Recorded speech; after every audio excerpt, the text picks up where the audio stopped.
vos chats. L'homme africain n'est pas un animal. Nous ne sommes pas des cobayes de vos labos pour que vous commenciez vos tests sur nous. Ça fait des siècles que vous nous testez. Ça fait des siècles que vous nous faites souffrir. Depuis que vous avez découvert que le continent africain était le jardin d'Éden, vous ne voulez pas nous lâcher. Nous souffrons, mais nous sommes en train d'enrichir plusieurs. Nous mourrons de faim alors que nous nourrissons plusieurs. Quelque chose m'a fait rire il y a quelque temps. 23 Italiens retrouvés clandestinement sur un port nigérian. Ah, depuis quand l'Italien rentre clandestinement au Nigeria? Parce que vous voulez aller vous réfugier en Afrique maintenant? Il n'y a pas très longtemps, sur vos côtes, vous chassiez les migrants de vos côtes. Votre Premier ministre a dit qu'il ne voulait plus. Il en avait marre de cette invasion africaine sur ses sols. Nous avons vu un migrant noir mourir dans les eaux de Venise sans que personne ne lui porte secours. Parce qu'il était noir, parce qu'il était africain. Nous avons tort parce que nous sommes africains ou parce que nous sommes riches de nos sols? Parce que nous avons de quoi manger et de quoi nourrir toute cette planète. C'est pourquoi l'Africain souffre. Mais Africain, laisse-moi te dire que tu es fort. Laisse-moi te dire que tu es vaillant. Laisse-moi te dire qu'il en faudra beaucoup plus pour te vaincre. Ils ont essayé de nous décimer par l'esclavage. Ils n'ont pas pu, nous sommes encore là, et plus nombreux que jamais. Et nous sommes plus résistants que jamais. Parce que tous ces microbes auxquels nous faisons face chaque jour ne réussissent pas à nous décimer. Ce n'est pas un Covid-19 qui va décimer le peuple noir. N'ayez pas peur, tel est mon message. Je vous invite, chers Africains, à devenir beaucoup plus forts. Ne faites pas confiance à ceux qui nous gouvernent. Ça fait des lustres qu'ils sont là. Ils prennent leur retraite tout en étant présidents. Ils ont du mal à lâcher ce fauteuil qu'ils pensent être éternel. Qui a déjà fait 200 ans au pouvoir? Êtes-vous assez fort pour faire 300 ans? Vous n'arrivez même pas à faire 100 ans. Mais vous êtes tellement médiocre, ignoble. J'ai suivi plusieurs de nos présidents africains qui ont copié le discours du président Macron. Bande de marionnettes, bande de gigolos. Vous n'êtes même pas capable d'écrire vos propres discours, au point où vous devez copier sur ce que Macron dit. Lui-même, il est en train de mentir à la population française. Son gouvernement nous ment depuis le début. Et vous, vous suivez Macron pour continuer à mentir aux Africains? Mais nous, vous nous mentez depuis des siècles. Vous nous mentez et encore vous nous mentez. Pour remplir vos poches. Vous vivez dans des palaces, mais vous ne vous souciez même pas de ce que l'Africain doit manger.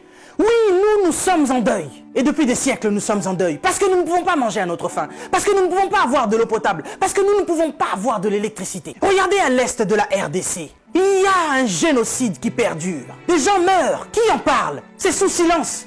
Et aujourd'hui, l'OMS vient nous parler de la pandémie, de l'épidémie, qui n'a même pas fait 100 000 morts dans le monde. Ces millions de Congolais qui meurent chaque jour. Qu'est-ce que vous en faites? Vous nous parlez de crise? Vous voulez prendre des décisions de crise? Mais nous, ça fait des siècles que nous sommes en crise. Qu'est-ce que vous faites, cher président? À part manger et boire et faire des fêtes. Vous parlez confinement? Oui, l'Africain accepte. Mais nous sommes en confinement, nous, depuis des siècles. Les gens meurent tous les jours de la famine. Ça, ce n'est pas une épidémie, ce n'est pas une pandémie. Des jeunes filles se font exquiser tous les jours en Afrique de l'Ouest. Boko Haram est en train de exterminer des gens. Ils violent des femmes. Ils séquestrent des jeunes filles. Boko Haram, qui leur vend des armes? Qui en parle? Et à cause du Covid-19, vous voulez faire paniquer les Africains qui vivent déjà en panique depuis des siècles. Quand nous voyons nos frères qui essayent de fuir leur continent et qui meurent dans les eaux de la mer, ça c'est un génocide qui perdure depuis des siècles. Et nous en avons marre, nous en avons assez. Nous voulons qu'il y ait un changement. Mais qu'est-ce qui vous manque à vous aujourd'hui? La Chine a pu construire un hôpital en 10 jours. Vous savez, ça fait depuis 72 ans, si je ne me trompe pas, que l'État d'Israël existe. Il y a quelque temps, Dubaï était un désert. Mais regardez aujourd'hui ce qu'ils ont fait.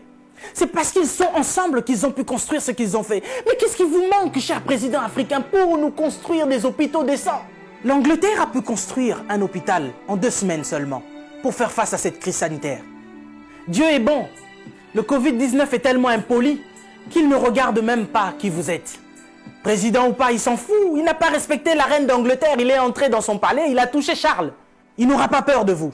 Mais par contre, là, vous êtes cuit. Puisque vous ne pouvez pas prendre vos avions pour venir vous faire soigner ici. Soit vous survivrez, soit vous mourrez. Africain, réveille-toi. Africain, lève-toi. Si Martin Luther King est mort, si Rosa Parks est mort, si Malcolm X est mort, si Mandela est mort, si Winnie Mandela est mort, nous sommes là pour porter encore plus haut l'étendard de l'Afrique. Et continuer à dire que tant que nous aurons le souffle de vie, nous allons continuer nos revendications. Si cette épidémie ne vous réajuste pas, ne vous enseigne pas, pire va encore arriver. Vous passerez, l'Afrique sera encore là, et l'Africain aussi. Cessez votre méchanceté, cher président. Donnez-nous de l'eau, donnez-nous de l'électricité, construisez des hôpitaux, arrêtez de faire mourir l'Africain par la faim, parce que nous, ce n'est pas le Covid-19 qui nous tue. Nous mourrons déjà de la famine. Pendant que vous avez fait des provisions pour vos maisons, ce petit Africain, il va manger quoi, lui? Cette épidémie passera. Nous sortirons de là, certainement.